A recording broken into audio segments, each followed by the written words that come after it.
It's all about foreign policy, diplomacy and security, and we'll be following what has been happening recently in South Africa with the BRICS expansion. Also, we have the Africans who are seeking I wanted to cough. Excuse me, early in the morning. Bound to happen. That's now the beauty of live TV sometimes. When you feel like you're choked up, you just have to give it out. Right, let's continue our pace this morning. Looking at the global trends, I was just highlighting the fact that Africa sit at the G20 table. That is what Moody is telling AU, that India as a host invites AU to become permanent members. And that is what we want to be discussing this morning with our panelists. Also in Ethiopia, Grand Renaissance Dam row. Egypt, Ethiopia and Sudan resume negotiations, and also we shall be looking at that. We'll also be following what is happening with the situation in Mali and Niger, and just freshly that we are also informed that the Wagner boss has been buried in a private ceremony. We shall give you also the gritty details of this as well. Flare up in Ethiopia. So far we have 184 deaths. We shall also be teasing out what is actually sparking out or sparking up this particular flare-up of violence in Ethiopia as well. And here in the country as well, we know that next week will be a big moment for Africa, where we shall be having the first Africa Climate Summit here, a maiden one in Nairobi. We shall be looking at that as well. Some of the kinks that needs to be ironed out, as far as some of the civil society groups who are also complaining regarding the participation of the members and delegates there as well. But let's see what is fresh off the press this morning. Take back the death threats, leaders tell Ruto. That is what is on the front page of the Standard this morning. Take back the death threats, leaders tell Ruto. This is all about integrity crisis. President Ike's leaders and civil society activists with his remarks to sugar investors, telling them they will either leave the country or he will jail them or escort them to their maker. Right, pardon us also on that particular typo there. President Ike's leaders and civil rights activists with his remarks to sugar investors, telling some they will either leave the country or he will jail them or escort them to their maker. That is what we have on the front page of the Standard this morning. And we have also some of the reactions there from the opposition. We have Stuart Madzayo, who is a Mombasa senator, saying, quote unquote, even though Mr. Rai is being accused of frustrating the revival of the sugar industry, there are better ways to address this other than a president issuing callous threats. Also, we have Eric Theory, LSK president, saying the demand we are making to the president is not only for him to withdraw and apologize, but to allow the due process of law to take its course to its logical conclusion. That is a story that you want to follow on page 2 of the Standard. And of course, we'll run you by some of those remarks as well and unpack them with our panelists. On the sidebar, judges Uhuru denied jobs seek payment. They have moved to court seeking compensation, claiming they were victims of impunity and no reason was given for them being denied promotion. This story continues on page 4 of the Standard this morning. KQ blames dollar for record 21 billion shillings loss. That is another story that you want to follow inside the Standard this morning. And every Wednesday, you have the Enterprise magazine coming in handy for you as always to make you all the wiser as far as matters finances are concerned. Case of Twiga Foods on page 3. People are raising questions on how Twiga was given a portion of land at Galana Kulalu. Right? Were there any process propriety that was followed? And how did they come up with the Twiga Foods getting a huge tract of land there at Galana Kulalu? You can follow the story inside the Standard this morning. Let's look at the teaser on top. Western 6 to chart course without Raila. And Mali music star back school leaders.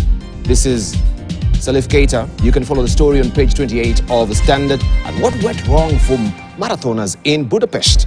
That is a probing question. You have all the details laid out for you on page 39 of the Standard this morning. The Daily Nation, smart or reckless? That is the abiding question on the front page of the Daily Nation this morning. Smart or reckless? And this is regard to the president's wrath. President William Ruto is a man on a mission to deliver on his campaign promises and the expectations of many Kenyans hoping for a break from the high cost of living. But even as he sets out to crush rampant cartels and revive the ailing sugar sector, his recent broadsides on the ownership of Mumia's sugar company have stirred up a storm. And here the story on page 7 of the Daily Nation this morning. We shall be looking at that, just analyzing what that really entails. Babu walks free in DJ's shootings case. Embakasi East Member of Parliament Babu Owino is a free man after being cleared of any wrongdoing in the shooting and wounding of Felix Orinda, aka DJ, involved 2 years ago. You have the story on page 10 of the Daily Nation. KQ loses double on debt week shilling. National carrier Kenya Airways has more than double its half-year losses after it reported 21.7 billion shillings only in the 6 months ending June 2023. It has been on a losing streak right now, and the government has also been very categorical, but that at the end of this year, this will be last bailout that KQ will be getting. Right? So are we just throwing good money to bird? That is a probing question. Parenting comes in handy for you inside the Daily Nation. Should we spare road or not? Probing question there regarding disciplining your child. And MPs now plot to unplug Kenya Power monopoly. Now, you don't have to, if this particular bill goes through, you can actually be buying power directly from the independent power producers instead of going through the Kenya Power sources, right? So that they can try and tame the rising cost of power in the country. 23 billion shillings. That is what lawmakers are also targeting. Cancellations in phases of the contracts of 5 IPPs currently being paid a combined 23 billion shillings annually. And remember, some of them, if they are not also contributing to the national grid, whether or not contractual agreement has to be observed, you have to pay them. This is the Daily Nation. The Star. Why Ruto forays threaten Raila's political bastions? That is a story there. And you can read all about it inside the Star this morning. And Rai kidnappers returned cash with phone as well. They returned cash, watch, phones. It's not very clear from my end, but you can see all the details there. And the changing faces of our police officers, looking at the new outfits, men in blue and women in blue as well. This is what the public will be also commenting on. They are seeking your opinion regarding the new uniform that the police has been also been designing for them. That is the National Police Service. And you can see, you can contribute whether they look smart or not. I don't know, we will look at this much later in the course of a program.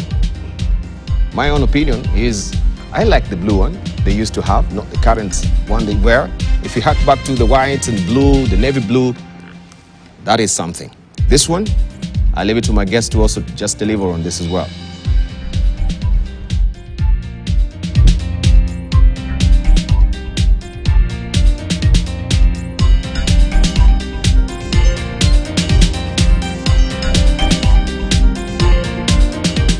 This is a Star. Let's see what the People Daily is holding for us. Super salaries CEOs targeted. That is what we have on the front page of the People Daily. Facing pay chops. Top managers in state firms, some of which are struggling, are in President's crosshairs after he said SRC must answer as to why the bosses earn over 2 million shillings a month. And this story continues on page 4 of the People Daily this morning. The President had said, quote unquote, we have discovered that there are people in parastatals and other institutions who earn more than what the President gets. Which jobs are they possibly doing? That's a probing question, or the probing question the President is asking. And it has been listed here as well, if we may just go through that particular list. Government agencies where the CEOs earns 2 million shillings to 3 million shillings each month, beginning with Central Bank of Kenya, National Intelligence Service, KenGen, Kenya Power, National Social Security Fund, National Hospital Insurance Fund, Capital Markets Authority, Ethics and Anti-Corruption Commission, Kenya Airports Authority, Kenya Civil Aviation Authority, Communications Authority of Kenya, Kenya Revenue Authority, Kenya Ports Authority, Kenya Pipeline Company, and Kenya Airways.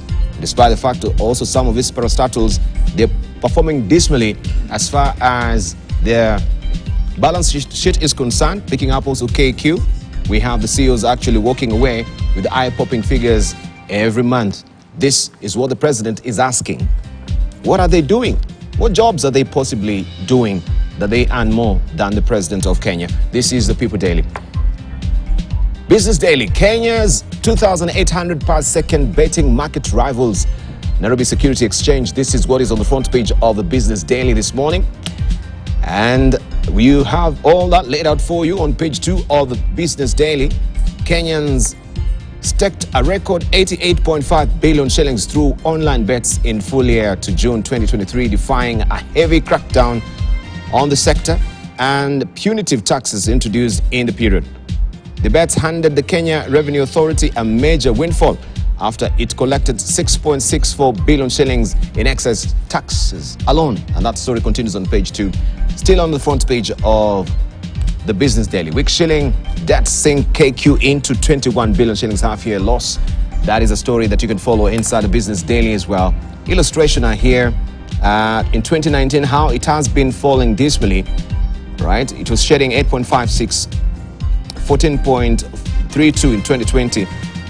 This is in billions. We have 2021, 11.48 billion shillings, 2022, 9.88 billion shillings, and 21.7, that is 2023.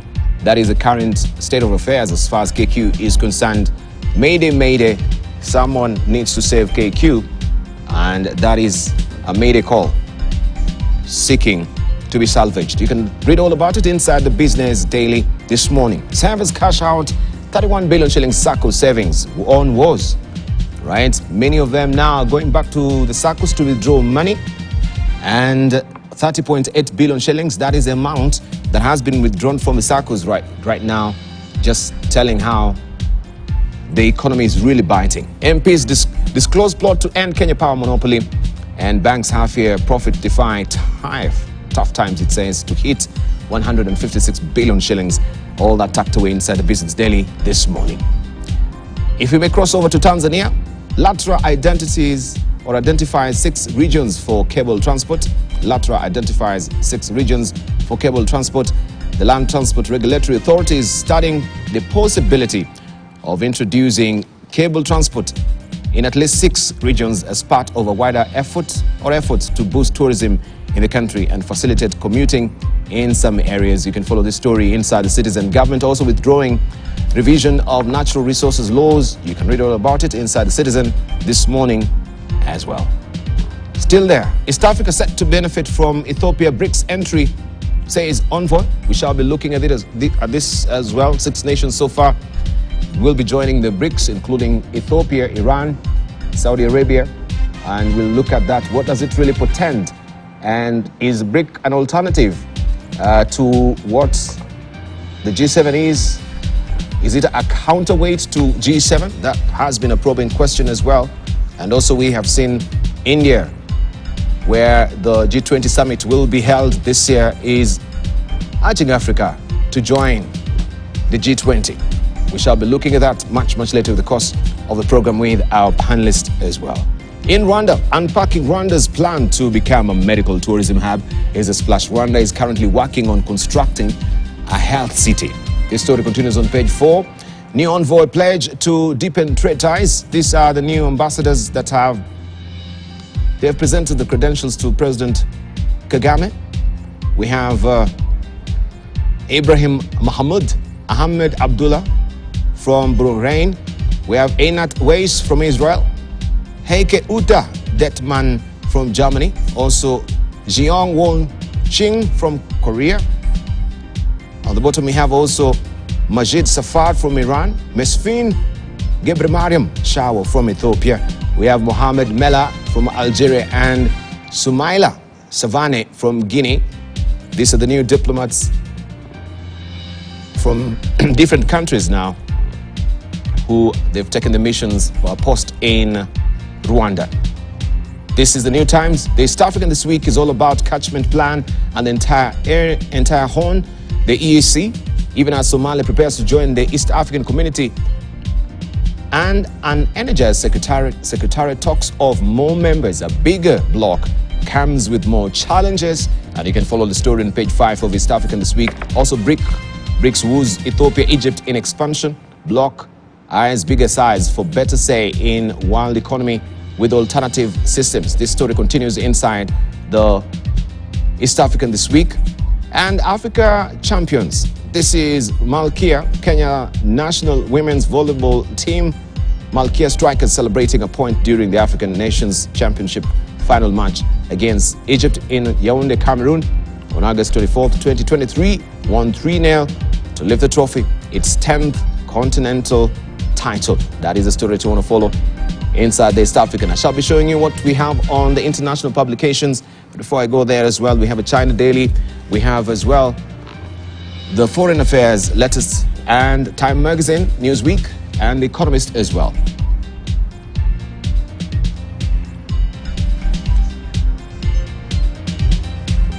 All right, allow me just to introduce our panelists before also we get to see the current state of play as far as weather is concerned. We're holding court this morning with Dr. Hassan Kanenje, who's the director of the Horn Institute. Also, we have with us Professor Peter Kagwanja, who is the CEO of Africa Policy Institute. Also, we're holding court this morning with Ambassador Erastus Mwencha, who is the chair of Africa Policy Institute. Not Africa Policy Institute, I've mixed up. Africa Capacity Building Foundation. Oh yeah, I saw that. You look at each other, I was like, okay, we need to swap right now. You see, Ambassador, it's been such a while until I've forgotten the Africa Capacity Building Foundation, which you are the chair, but it's good to see you. You've been globe-trotting a lot. You shall tell us the ventures that you've been on, of course, and you've visited different countries, what is happening currently, but it's good to have you after a long while. Thank you, Depend. Thank you so very much. And hello to everyone. The man from Muranga, Texas. You didn't mention that Balozi here runs away from hot issues. he doesn't like hot soup. And Hamed Hashi also as well, our governors and policy analyst. Yeah, he runs away from hot issues. He runs away from hot issues and leave them to Hashi. Yeah, so he's a wise man. I don't think he runs away. It's a diplomatic disengagement with controversial issues. Very diplomatic about with controversial issues. This country is beginning to develop some expertise in some language that is very escapist. You know, like have you heard about the way we are describing students going to the universities? Vulnerable, less vulnerable, needy, less needy. You wonder, vulnerable means what? Needy means what? We need to unpack that and tell us. No, that's the whole idea about it's the same language of diplomatic disengagement, which is I don't know whether the text from Muranga is up to this morning. I know. But he took me on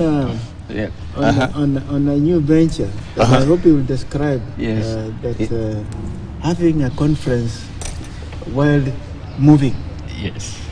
It's a moving conference. Yes, it's a moving conference. Yes, I'll put it on our, I don't know, our common, platform. I don't know whether it can be, aired somehow. The pictures. The pictures. Yes. We dreamt that this is basically the 10 years since we started thinking about this railway, the SGR railway. So 10 years. Since the engagement and so on, and part of it is completed. So this year we thought, why don't we just host a conference on the train? On the train. It was inspired by my history experience. Most of the treaties that ended the wars were basically signed inside trains. And you sure you send those pictures? I can't see them. First World War and Second World War. And the negotiations, I'll put them, and negotiations were done, the first and the second were signed. So I said, let me get a group of eminent persons, scholars, think tanks and all, yes, and then see whether we can have a conference on the move. It took us about 2 months, but finally we pulled it through. Basra Mwencha was one of the guests. We had the chief of the UN in Nairobi, Stephen Jackson. We had the ambassador of China in Kenya, Dr. Pigeon. Then we had key people. His chair, Hassan Khanyenje's chair, Dr. Mustafa, and we also had the chair of the Department of Political Science at the University of Nairobi, Professor Jonyo, and among others. And yes, for 6 hours, we are so engrossed that when the train stopped, we didn't even know that it had stopped. We had to be told Tokeni. Then we moved, of course, to the hotel and had a round table, and finally a quiet, humorous dinner. It was interesting. So we were discussing the subject of Kenya on track. Kenya on track. Kenya on track. The SGR, the impact of SGR railway on development. Yes. And I think the conclusions were very clear. That first, railways are not supposed to make profit. They are enablers and openers of economies. They open up economies. So for those who are looking at investment, whether it's a big investment or not, the big question is, has it opened up the country? The transcontinental railway in the United States opened the whole United States and conquered the West.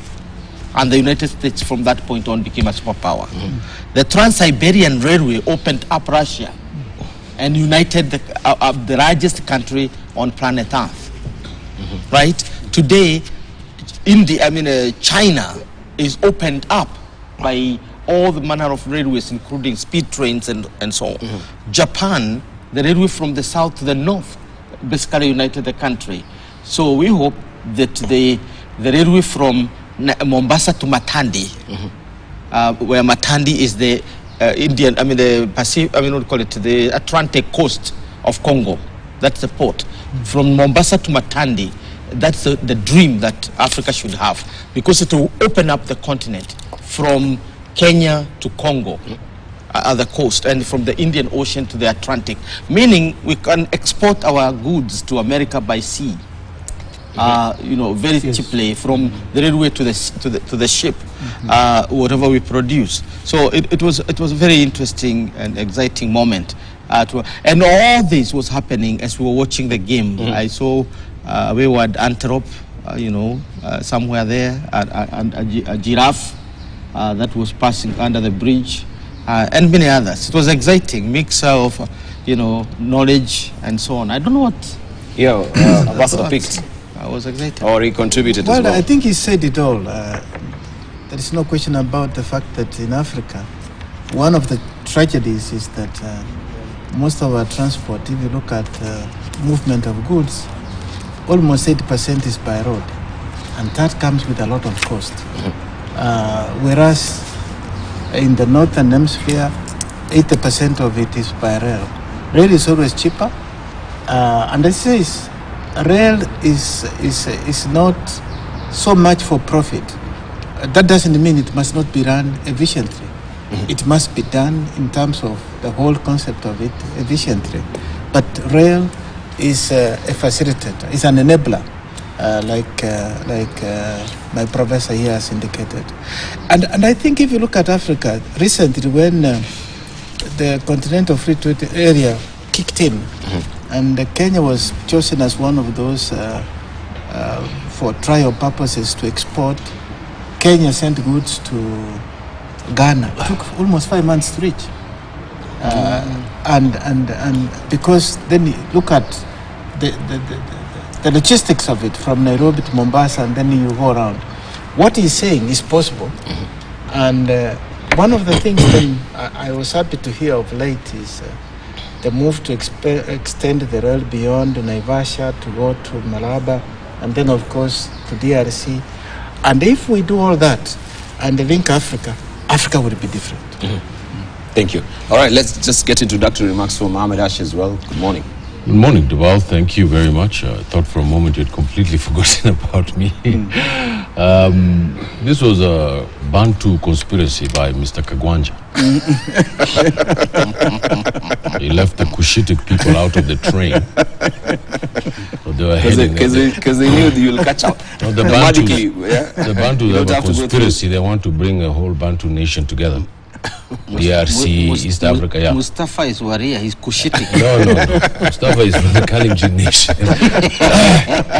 He was there because his cousin is the president. I want to criticize Mr. Kagwanja for this selective kind of selection. He is the father of the Cushitic alliance, which never happened. So next time you go on that train, please have a representative of close to about 50 million people in the whole of Africa. Oh my God. On a light note, good morning, Jabal. Good morning to my colleagues. I'm still really impressed about the governor of Kajiado and his other governors on, I'm a big, I was raised by the Ma people and I'm a part of their community. And they had that meat thing that I missed. It was terrible that I missed it. And I think that Governor Ole Lunku has hit upon a gold mine on this idea of having this Ma festival. And I think he should now not only make it a Ma festival, he should make it a pastoralist one. But first, let's do 1 or 2 or 3 of the Ma, and then we invite all the camel herders and all the cow herders. Because, these Bantus are now a threat to our existence, so we have to come together.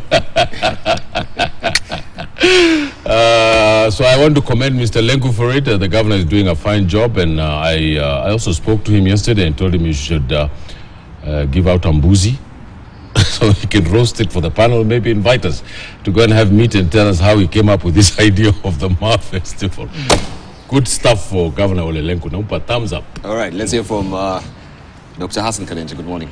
Good morning, Dibal. Good morning, Ambassador. It's refreshing to have you back. Yes, good to see you. Although I've been missing, I've been following. Yes, and we do appreciate that dedication. You're still doing some very good work. I think to come to Professor Beweja's defense, I think the reason you are not invited because there's no grass in On the train.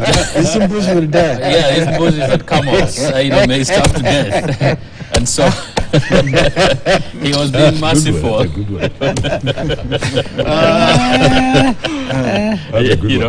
like it. And because of his own disposition, there isn't enough space in a cabin to move around. Yes. So for goods. Yes. I think my opening comments go, well, I'd like to congratulate, our athletes. Yes. Starting with Malkia strikers, who've always done us proud, but they're always underappreciated. We don't talk enough about them. That's the 10th continental title. There isn't a team on the continent that's been as dominant as Kenya's women, volleyball team. And a lot of times they come back home on a low profile and stuff like that, and we need to really encourage them. I think they're doing us proud. Those who coming from Budapest, we would like to congratulate them, but especially our girls. They did us proud. Yes. Kipyegon is probably one of the greatest middle distance runners now, in history. But a lot of us also have reservations. There was a time Kenya was consistently number 1, number 2, and number 3.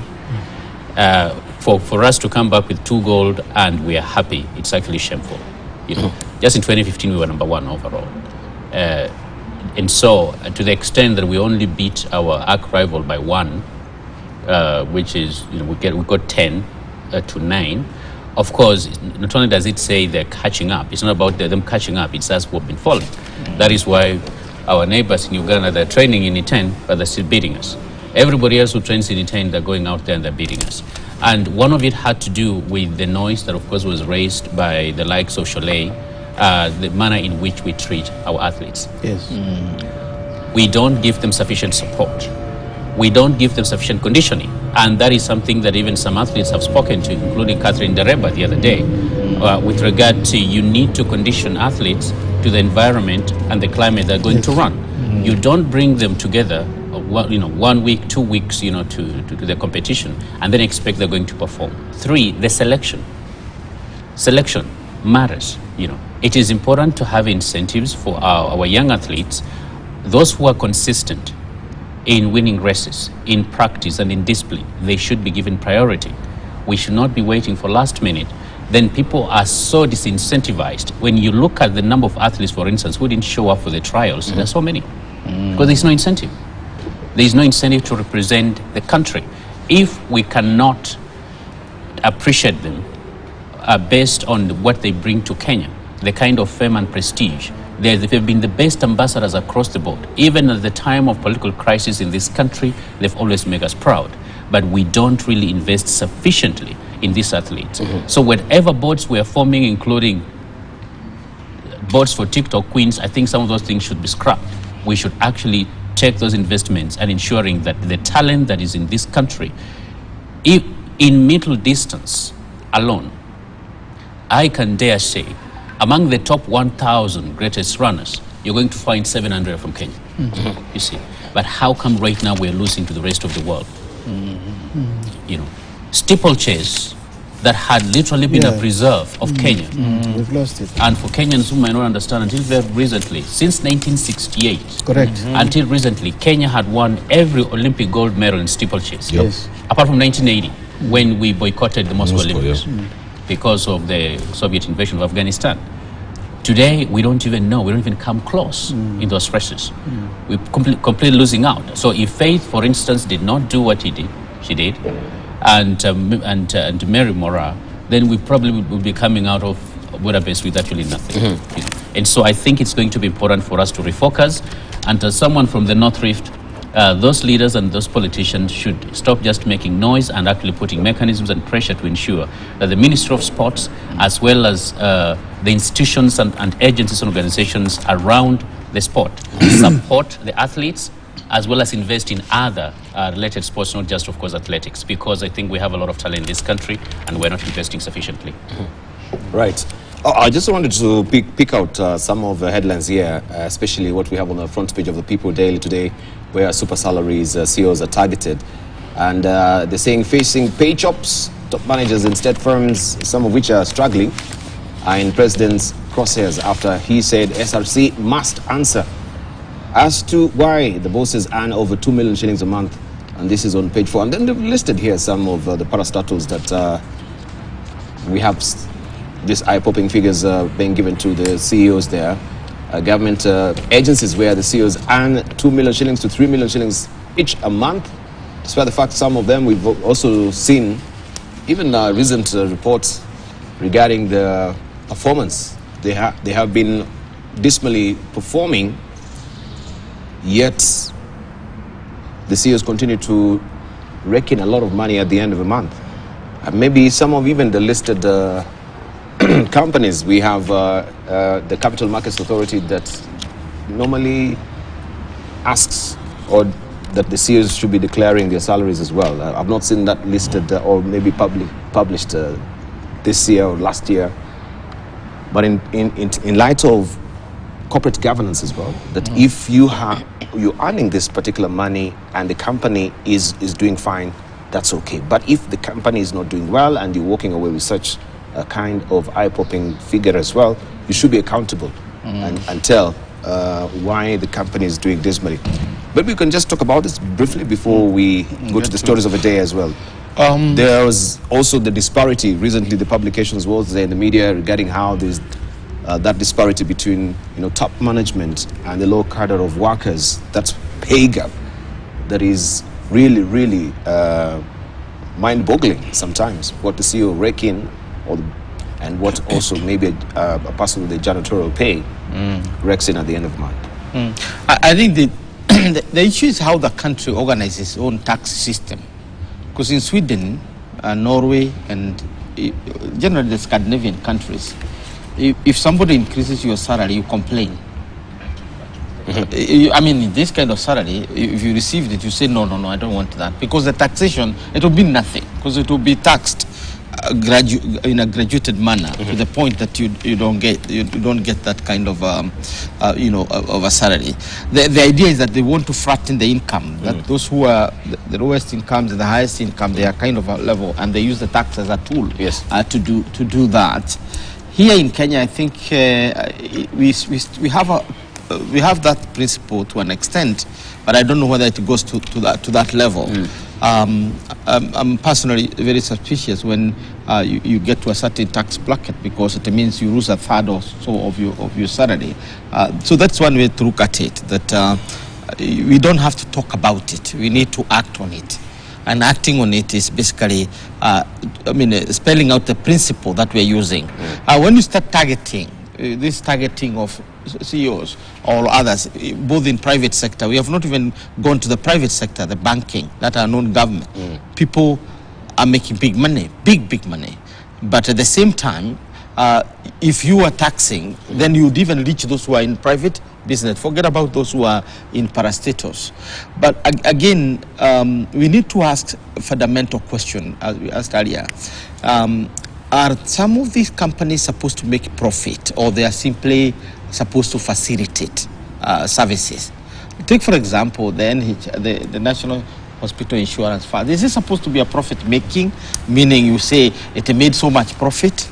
I don't think so. It's a service to a great extent. Yes, Kenya Power need to make profit because the purchase of certain technologies in order to make it to get it going is very expensive. So if it doesn't make money, then we are not going to invest in terms of the new technologies that are coming up, either for energy transmission, energy storage, and so on. But again, we need to focus more holistically on the industry, which would now include also the super salaries. But we need to look generally at the economy. What I do know is that, and it looks like there is a lot of, what you call it, this culture. I saw it in the 1980s, and I must say this. I saw it in the 1980s and 1990s, when 1980s at the university level, 1990s as a graduate and a professor, lecturer at the universities, where there is so much targeting of individuals. And I think nations don't need to focus on individuals. They need to focus on policies and principles that are governing them, because they will affect everyone, including the president's salary. So you don't have to discuss the president's salary. You need to discuss the economy. You don't have to discuss the vice president's salary. You need to discuss, the economy generally. So what are the principles governing our reforms? What are the principles governing our economy? Then you'll stop this idea of targeting. And we have gotten to this kind of witch hunting, in the mentality of witch hunting. Take, for example, the electric crisis, the shutdown of the country for 20 hours or so when we lost the electricity. What was the conclusion? That this was not an accident, it was targeting certain communities, right? At that level, you started sowing the seeds of discord in the country. Let us focus on principles and policies governing growth, rather than talking about targeting individuals and so on. Okay. Ambassador, you want to comment on that briefly? Yes. Quite a bit of what Professor said is quite pertinent. But I think I want to step back and look at the whole structure of salaries in an economy. And as he has put it, and they say, is there any rationality? The answer is no. Because just to talk of a few cases, if you look, for instance, in the Nordic countries, teachers are cherished. And that's because of the role they play. Yes. A teacher is not necessarily for profit, but a teacher is preparing your human capital for the future, your values for the future, and therefore you must remunerate them. But look at our structures. Look at how do we pay our parliamentarians, our MCA, our teachers? Is it based on the performance? But talking about CEO, the role of a CEO is evolving, and you have seen that some of tech companies, for instance, are even bigger than a country. You have take companies whose income is bigger than Kenya, and the CEO therefore cannot necessarily earn like the president of Kenya earns, because the president is the CEO. And so, when it comes to salaries, if you look at the impact of the CEO in terms of the resources at disposal, innovation to make sure that the company at the end of the day generates profits, or the resources they have, these are all things that we should be. But when I listen to the conversation, it is about, as he said, individuals or targeting individuals. If we were going to talk about salaries, let's sit down and ask ourselves, is the economy getting value for money? Is a CEO given that remuneration? Because some of the companies, if say the CEO is returning good returns for the shareholders, why not reward them through shares or something, so that you incentivize them to produce more? So let's not wade into this with emotions, but cool down and let's face it in a very structured and rational manner. Right, Hashim. Briefly, I think, just to briefly, not really go deeper into it, it's just a cursory remark that I'm saying. I don't agree with my seniors. I think that they should increase the salaries of these CEOs. And the reason is because there's rampant corruption in state institutions. Correct. And if we give these CEOs proper salary, proper housing, and the level of education and experience that they have, they will have no reason to take kickbacks, and if they do, we will have the capacity to imprison them for life, because we know we have given them enough money and that they have no reasons to steal from the people. And so I disagree with the president completely on this.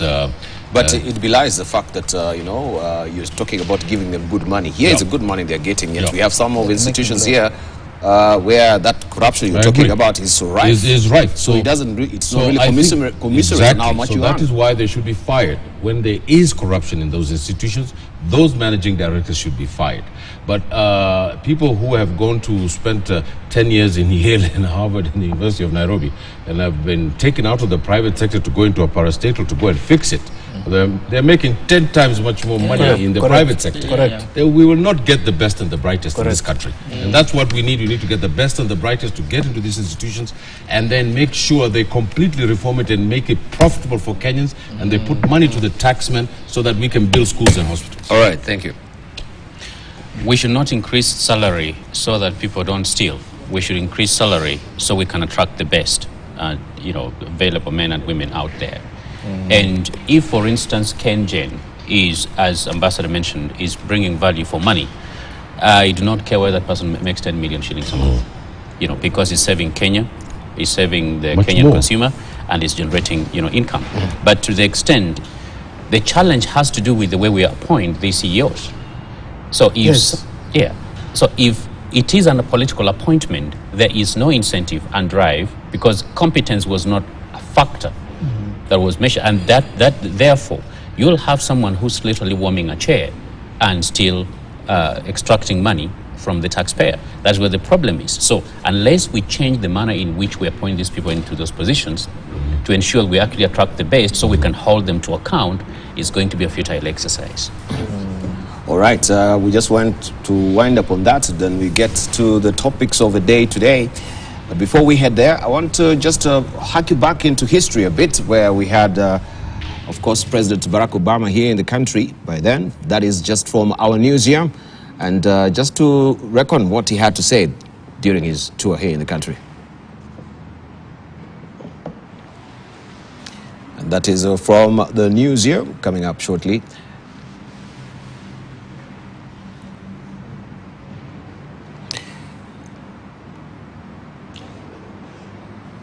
All right, as they try to put their ducks in a row there, I think we need to take a short break, and then, of course, when we circle back, we shall come up with the sub box. All right, I think we've got it. Let's just play it so that we can actually take a short break as well. Martin Luther King called on people to be judged not by the color of their skin, but the content of their character. And in the same way, people should not be judged by their last name or their religious faith, but by their content of their character and how they behave. Are they good citizens? Are they good people? In the United States, we embrace the motto, e pluribus unum. In Latin, that means out of many, one. In Kenya, Harambee, we are in this together. Whatever the challenge, you will be stronger if you face it not as Christians or Muslims, Maasai, Kikuyu, Luo, any other tribe, but as Kenyans. And ultimately, that unity is the source of strength that will empower you to seize this moment of promise. That's what will help you root out corruption. That's what will strengthen democratic institutions.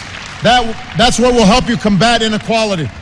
That's what will help you extend opportunity and educate youth and face down threats and embrace reconciliation. So I want to say, particularly to the young people here today, Kenya is on the move. Africa is on the move. You are poised to play a bigger role in this world as the shadows of the past are replaced by the light that you offer an increasingly interconnected world. And in the light of this new day, we have to learn to see ourselves and one another. We have to see that we are connected. Our fates are bound together. Because in the end, we're all part of one tribe, the human tribe. And no matter who we are or where we come from or what we look like or who we love or what God we worship, we're connected. Our fates are bound up with one another. Kenya holds within it all that diversity, and with diversity sometimes comes difficulty. But I look to Kenya's future filled with hope.